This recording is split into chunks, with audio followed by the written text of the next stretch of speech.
Okay. Hello, everyone, and welcome to our CCIC application idea vetting session.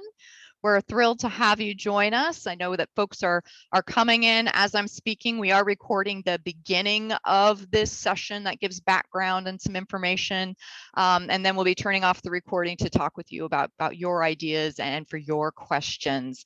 My name is Ellen Haas. I'm the Program Director for Academic and Student Affairs with the American Association of Community Colleges. So again, welcome on behalf of AACC. And I'm thrilled to introduce my fellow presenters today who will be speaking with you. We have Sophia Ibarwin, who is a biology major now at UCLA, and she was a first place winning team member from last year's competition representing Pasadena City College in California. We have Annalisa Laurie, who's the Director of Community Engagement. And if you're just coming on, if you could mute, please, we'd appreciate it. Thank you. We have Annalisa Laurie, the Director of Community Engagement with the National Association of Community College Entrepreneurship, or NACCE, and she's worked with us in designing this competition and has served as a coach, a pitch coach specifically, so she'll be talking to you today as well. And then Dr. Susan Singer, Vice President for Academic Affairs and Provost at Rollins College. And prior to that was the Division Director of Undergraduate Education at the National Science Foundation, and was a driving force for getting this Community College Innovation Challenge actually initiated and started back in 2015. And since leaving NSF, has been serving as a judge on this competition. So we're thrilled to have a coach, a judge, and a student to talk to you today. And we thank you for your participation as well. So I'd like to start just by going over what we're going to cover, give you a brief agenda. So I'll be giving you a little bit of background and an overview on the challenge. We'll talk about the Innovation Bootcamp, what you win, how to apply, how we select the finalist teams. We'll go over a timeline and give you some examples of past innovations. And then we'll hear from our other presenters specifically on why innovate, why even think about innovation, why apply specifically to this competition, and what makes for a winning idea. And then, as I mentioned at the top of this session, the second half of this session will be really focused on hearing from you. If you've got an idea that you want to share, again, you've got a judge and a student and a coach on. We're here to help you cultivate and think about that. If you have questions about the competition, we're happy to address them. I think we're going to be a small enough, intimate enough group, which is great for this type of session, that when we get to that portion, I'm going to turn off my screen, and however you're comfortable, if you'd like to input a question in chat, you can do so there. My associate Courtney Larson, who I failed to introduce, who is my partner in crime on all of this, a project assistant on our ATE programs. Will be answering questions in chat, and then if you want to come on, you can either go in chat or you can come on camera, introduce yourself through that when we get to the idea vetting piece of this. So with that, let me start and give you a bit of background. So the Community College Innovation Challenge is run in partnership with the American Association of Community Colleges and the National Science Foundation. It started back in 2015, so we ran 2015 to 2018, and it was housed under NSF. In 2019, we moved it under AACC, still working with NSF and funded by NSF. So 19 was a transition year. We were all set to relaunch in 2020, and I guess you can imagine what happened there. So we canceled for 2020, but we are very happy to run this as a virtual competition in 2021.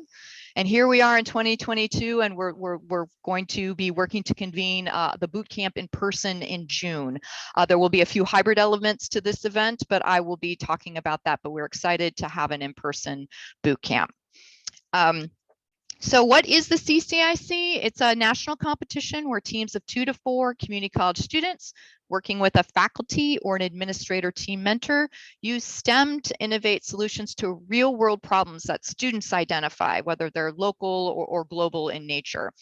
So teams would apply to the CCIC, and we select 10 finalist teams to attend an innovation boot camp. And that boot camp is really, just as it sounds, it's a lot of intense training where we provide professional development, mentoring, and coaching designed to build strategic communication and entrepreneurial skills.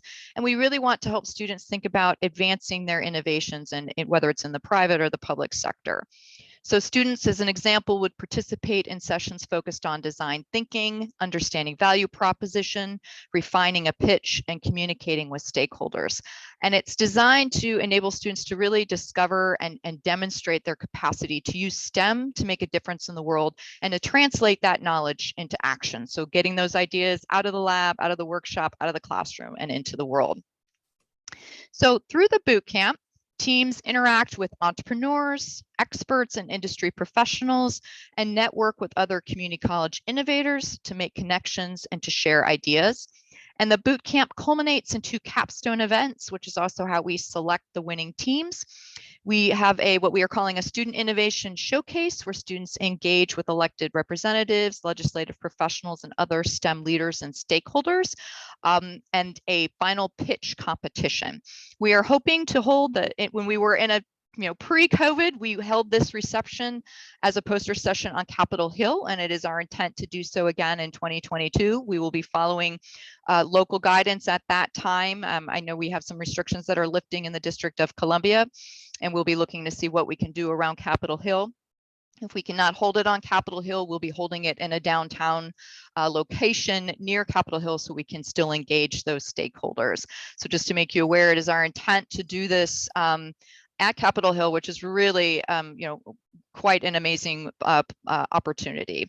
And then as I mentioned, the final pitch competition in front of judges. And both of these events is how we determine the first, second, and third place winning teams of the CCIC. And we really like to think of this, though it is a competition, it is a very friendly, collegial environment. It's a constructed environment where we really hope the students hone innovation and gain entrepreneurial skills, while of course competing for these cash awards. So let me talk a little bit about what you win. So besides bragging rights for winning a national competition, we do award NSF and AACC award a plaque to each finalist team, certificates to each finalist team member. We provide, since we are in person this year, full travel support for all finalist team members and their faculty or administrator mentor to attend the Innovation Boot Camp in the Washington, D.C. metro area. We'll actually be in Arlington, Virginia, right across the bridge. Each finalist team member also receives a $500 cash honoraria for participation. We realize we're taking you away from your lives for a little bit, your jobs, your family, to attend. So we want to give you some remuneration for that, and so you can focus on the boot camp. And then through the competition, each first, second, and third place winning team member, including that faculty or administrator mentor, receive either $3,000 for first place, $2,000 for second place, or $1,000 for third place. And that money is unrestricted. It can be used as you would like to use that. It's really in honor of your leadership in STEM innovation. Aside from the cash awards, the real value is in the people and the networking and the stakeholder engagement that occurs. These are pictures from past events from these Capitol Hill receptions, where you do have the opportunity to engage with legislators and staffers and STEM leaders. And also we held it virtually last year. So this was our virtual photo booth. It was a little different. Sophia can talk about that, but we still managed to get quite a bit of robust engagement, even in a virtual setting. And in some ways more so from industry, because they were able to Zoom in as opposed to travel in. So still, that's a key piece to this, is being able to engage with these stakeholders. So just a couple other pictures of teams engaged around their student posters. And I will mention, this is the public face of the event, this Student Innovation Showcase, this poster session we hold on Capitol Hill. The rest of the event is in workshop with your teams, and the final pitch competition is in front of a panel of judges. But the pitch competition is not open to the public. The place to shine in terms of having public attend is the innovation showcase, the poster session, just to give you a sense of how that works. Okay, so how does this work in terms of applying? And I realize I'm going quickly through this, but we're happy to address questions. So again, teams of 2 to 4 students with a faculty or administrator mentor apply to the CCIC. We do encourage diverse or interdisciplinary teams. It is a STEM-based solution, but we encourage teams that are made up of STEM as well as business, humanities, and other fields. Some of the strongest teams, pair your communications, your business partner with your STEM students. And students, again, you come up with the problem and the STEM solution to address it. And you do so by submitting a short STEM summary and then a written statement and a 90-second video that outlines the problem. So you're providing the context of the problem, the solution, you'll describe the solution, the science and technology that informs it, how your solution differs from what else is out there, and any challenges and barriers that you may face in implementation, and the impacts and benefits on society. So the potential impact on the economy, national security, the environment, on quality of life. You're looking at how to assess those. And then you'll also be submitting a 90-second video that tells a compelling story and how the team's solution is innovative and unique in addressing that problem. I have the URL for the challenge site at the bottom of this slide. Hopefully you've taken a look at it. You can download the complete competition guidelines, but more so under the resources tab, we have links to the videos from all the finalist teams from last year and some representative videos from teams from 2015 to 2018. So you can get a sense not only of the types of innovations, but how each team put their videos together. These don't need to be completely robust produced elements. You'll see different levels of production, but we're really looking for telling that compelling story and outlining your solution. So if you've submitted, and we certainly hope that you do, what happens from there? Your entries are actually vetted and evaluated by a panel of NSF, AACC, and community college STEM experts. And we use a review criteria that is posted on the website, and I'll just briefly outline here. So they'll be looking at your innovation to assess its impact. So the assessment of the proposed solution's use of STEM to address the problem you've identified and its potential impact to be transformative, and how your solution differs from existing efforts in its use of novel concepts, methods, or terminology. They'll be looking at feasibility, the likelihood that the solution will work as presented and can be replicated, and looking at how the team acknowledges potential barriers and suggestions for way those barriers might be addressed. And certainly clarity of communication. This is a big communications competition in many ways. If you need to be able to pitch your idea to get support for it. So assessment of the team's compliance with all the entry guidelines, and including structure, organization of your facts and data, and the inclusion of clear and consistent messaging. And that's certainly something you'll be learning throughout the boot camp as well. So the review panel, we'll look at all the reviews and we'll select 10 finalist teams to attend the Innovation Bootcamp. That takes place June 13 through 16 in Arlington, Virginia. We do require that the finalist team members attend. That's where all the workshops are happening and where the competitions are taking place. Just to go over the timeline.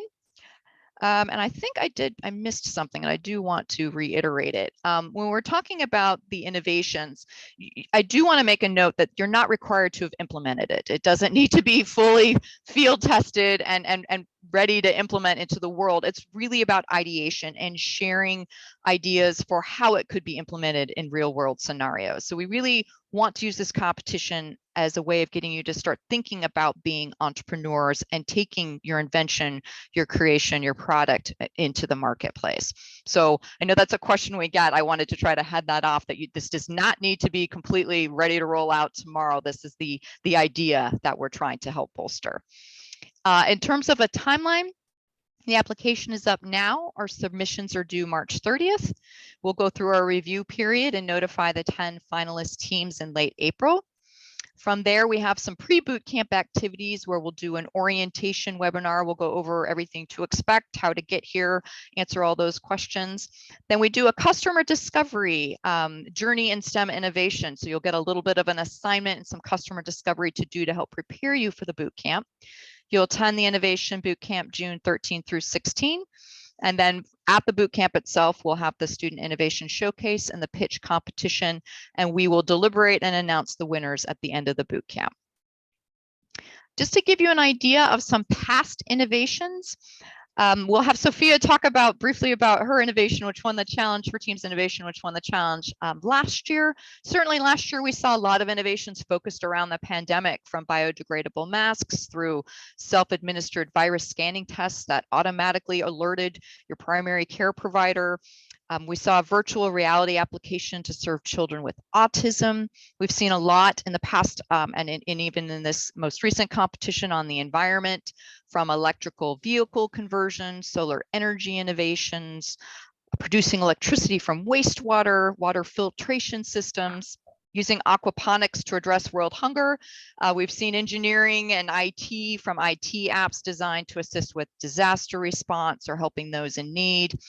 Use of drones in detecting landmines, medical devices such as knee assisting exoskeletons, and using viruses to slow the spread of antibiotic resistant bacteria. So we've seen the full range, and I think that's one of the exciting things about this competition is you can take any problem that's close to you or global in nature, and really use the gamut of STEM and really think out of the box in terms of what you can ideate around addressing it.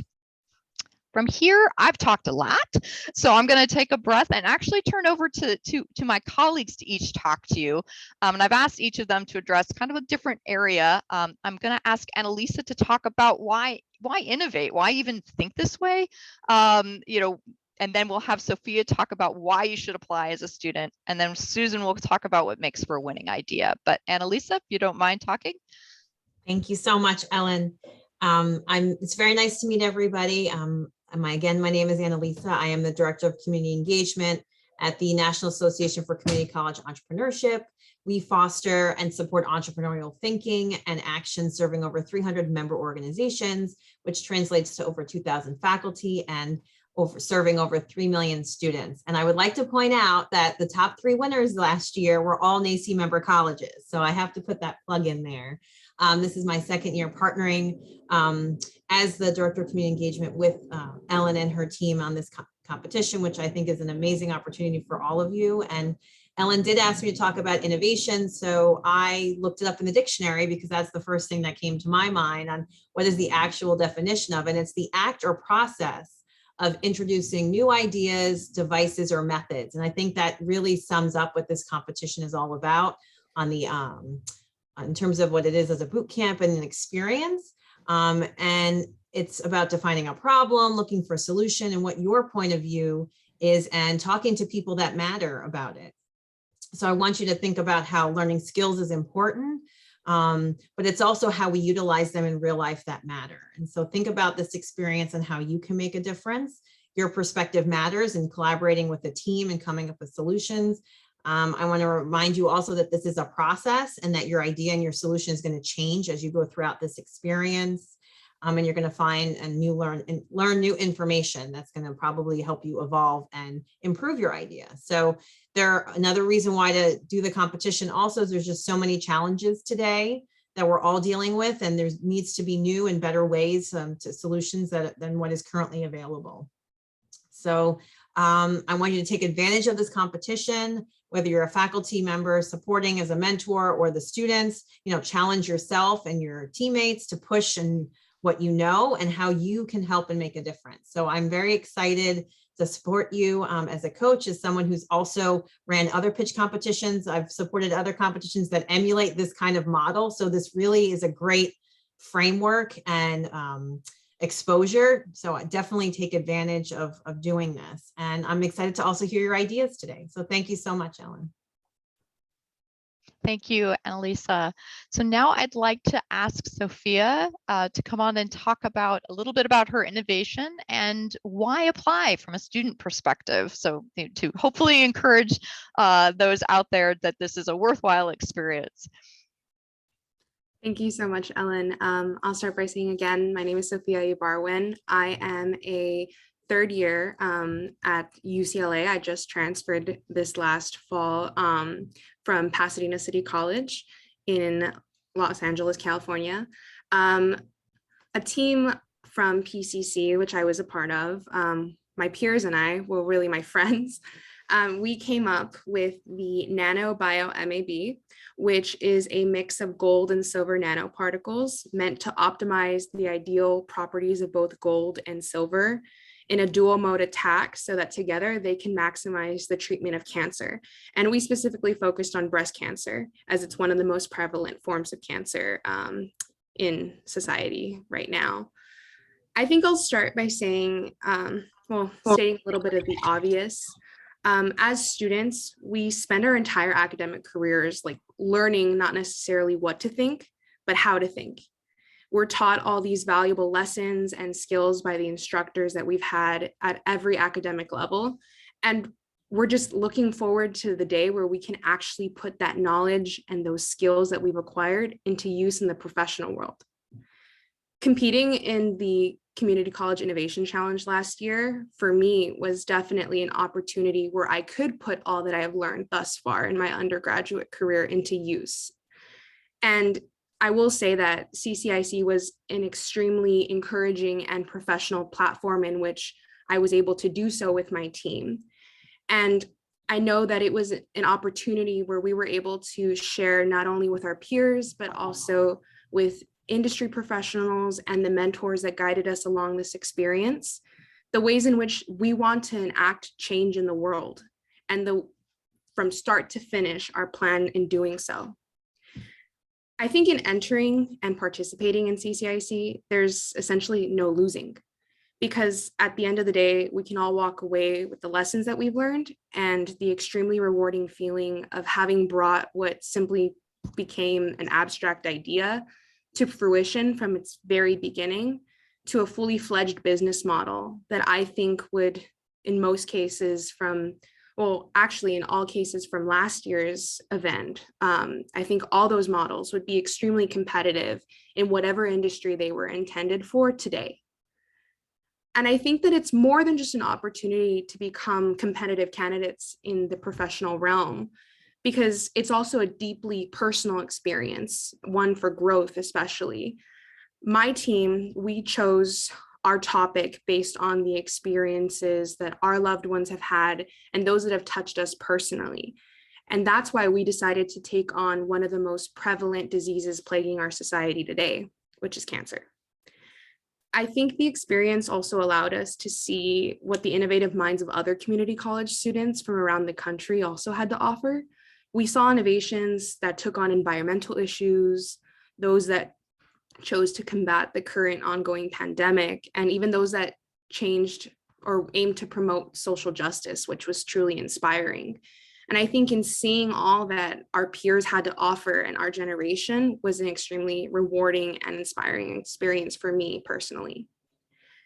I also think that it could be said that we're all reaching a little high in what we aim to accomplish, but I think that all the hard work that we put in, the guidance that we were offered throughout the competition, and at the end of the day, our final pitch and poster that was presented to the judges really offered us hope that it could be done, that although it might not seem like it, with just what we've gained thus far in our undergraduate careers, we can take on global problems like cancer or global warming and the coronavirus.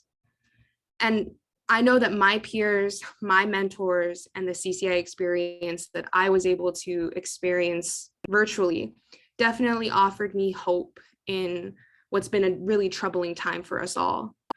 It helped me become excited again for what's to come and all that the future leaders and innovators of America, my peers, have to offer the world. And before entering CCIC, I wasn't there necessarily. I didn't think that I could have had such a positive impact on the world. But not only did I walk away with from the experience with a host of new professional skills, I also was able to give an elevator pitch, which helped me essentially in an interview gain an undergraduate research position at UCLA. I walked away with the motivation to continue down my course of study, and I made lifelong friends, in addition to gaining a new sense of confidence in myself and my ability to enact positive change in the world. So I think if you summarize all of that together, it's a win experiencing CCIC just in and of itself. Wow, thank you. I hope that addresses a lot of what this means to students. It's certainly gratifying to hear it from the other side of those that put together, but that's exactly what we hope it to be, that in and of itself, just participating in the event, as Sophia said, your winners, even coming up with an application and thinking about what, your creativity and putting it in this type of framework is an exercise in itself that I think has value. And I'd love to piggyback Sophia's comments with Susan Singer, who, that back when they, saw that wanted to bring community college students to the STEM innovation table back in 2015. So I'd love to hear from her about her perspectives and also what makes for a winning idea. Susan? Thanks, Ellen. Well, I think for having just listened to Sophia, you can see exactly why Sophia's team walked away with the first prize. You said it better than any of us could have, Sophia, and you've made possible the vision that so many of us had when we started this competition. So building on Sophia's points, I think the very first thing I want to convey to all of you is that as you're putting your video together and developing your idea, if you're fortunate enough to be amongst the semifinalists that get invited to the boot camp, just stop and consider your own mindset. You're not doing this as a classroom assignment. You're not competing in this as a student at one of the nation's community colleges.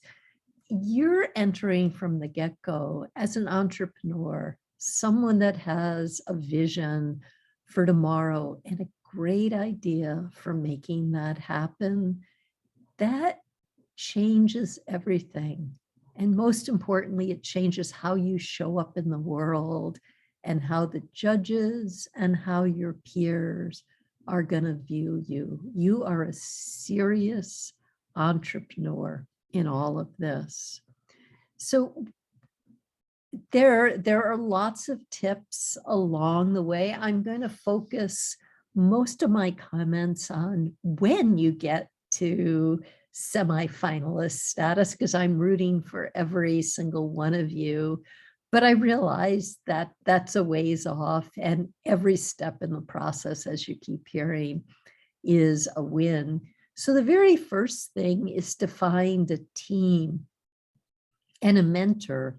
And when you go looking for a team, you want to find other entrepreneurs that have strengths that complement your own and are people that really want to work together. Okay, this is a team event.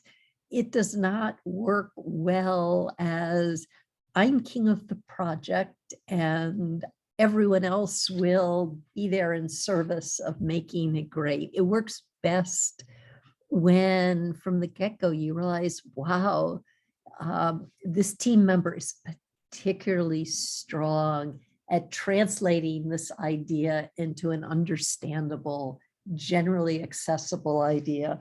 This person is phenomenally good about helping us do good project management and stay on track and get our deliverables in place and on time, because you may have the best video in the world, and if you finish it in June, you can enjoy your video with your closest friends, but we're not going to be able to consider it for the competition. And you do need science and engineering expertise on your team. So we're not expecting you to show up and understand your topic in the depth you would have if you had done a PhD dissertation on it. But the beautiful thing about science is that all of us can understand it and all of us can see applications. So you want to dig into it deeply enough that you can speak intelligently about your idea. So I'm a biologist. I did go to engineering school, but I don't know a lot about physics at the level of which I could be entrepreneurial. I've taken physics courses. If I was going to pick a project, I would pick something that played to my biology strengths versus my strengths in quantum mechanics, which are not as well developed.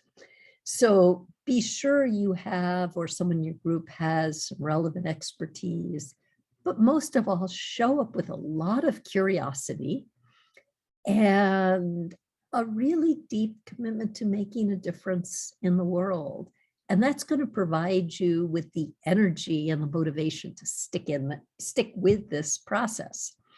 So now you've done all of that and you are delighted to find out that you are coming to Washington, D.C. COVID is something we talk about in the past tense, and you are going to participate in a week of boot camp. Now, I got to know Sophia a little bit early on, and she's always been as amazing in many ways as she was when she just presented to you. But she grew during the boot camp, as you will. So you will acquire new skills and take full advantage of that. Take full advantage of all those uncomfortable pitch practice sessions, getting used to being in front of people, getting used to having to make decisions in a very short turnaround time. And you'll be even better prepared for the 2 events where you get judged. And they're each a little different, as Ellen mentioned. In the first one, which hopefully will be on the Hill with staffers and elected representatives, you and your team are there with information and visuals about your innovation. People are going to be walking around and talking with you. Those who are judging you will have a clipboard and they'll be filling out, there's a rubric so that everyone is considered in the same way and everything is weighted equally across different innovative teams. Don't hide behind your poster and try to hide if you have shaky knees. You're all probably way more confident than I was at your point in life, but I might have had a few knee knocks. And instead, what you want to do is you want to reach out in a very pleasant and inviting way to people that are in the audience and invite them in to learn a bit more about your innovation. So even there, which is a different setting than giving your pitch, you're giving a pitch, but in a more conversational way. So you don't want to pull in a staffer or a judge and try to keep them engaged for half an hour. They want to see everybody. They want to learn about all the exciting projects. So in talking with your team, what are the most important points you want to make? How can you use the visuals and other pieces that you have there? And how can you tune into the person you're having the conversation with so that you find out what they're interested in, what they're wanting to know about, so that if they have a question, you're answering that question and you're answering it at a level and in a way that it's meaningful and interesting to them. So it's a two-way conversation. You also, in this part of the competition and in the final pitch competition, want to convey that this is a team effort. So I is probably not the appropriate language to use unless it's accompanied by, I've worked on this part of the project and Anne Marie over here provided this kind of expertise. And Samuel can tell you about our communication piece, but figure out in a genuine, authentic way how you convey this was a team effort. And the same thing in the pitch competition. You don't necessarily want everybody to have the same amount of time down to the last second to say something about it so that each of you shared something, but somehow you need to find a way that you share that pitch time and convey, perhaps in a nuanced way, that you are a team and you're much stronger and much better because you were all together. And then the last piece, of course, I'm a scientist, so of course I'm going to end here. This is a competition that builds on the science. And as we've all seen from COVID, there was such power in the scientific discovery, really understanding how mRNA vaccines worked, but that wasn't enough. It's packaging it in the broader way. So finding how you can convey there is incredibly solid, strong science behind the work we're presenting. We're knowledgeable and strong in the science, and contextualizing it in a way that addresses a genuine problem that the audience can relate to, I think is the secret sauce to having a winning idea. Thank you, Susan. And just to piggyback on that, a lot of what Susan is talking about in terms of this two-way conversation, learning how to convey your idea, understanding its value, those key points, these are all things we work with you through the boot camp. You go through workshops and training, and you will pair with other teams. You'll do round robins with industry. There's multiple opportunities to learn and refine these skills. So we set you up and scaffold you to prepare you for those two capstone events.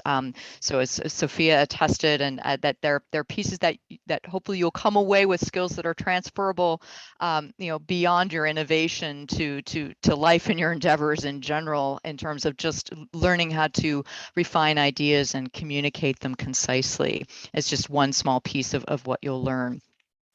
With that, I'd love to thank our presenters and open it up for questions. This is the point where I'll ask Courtney to stop our recording, because we want to hear from you. We want to hear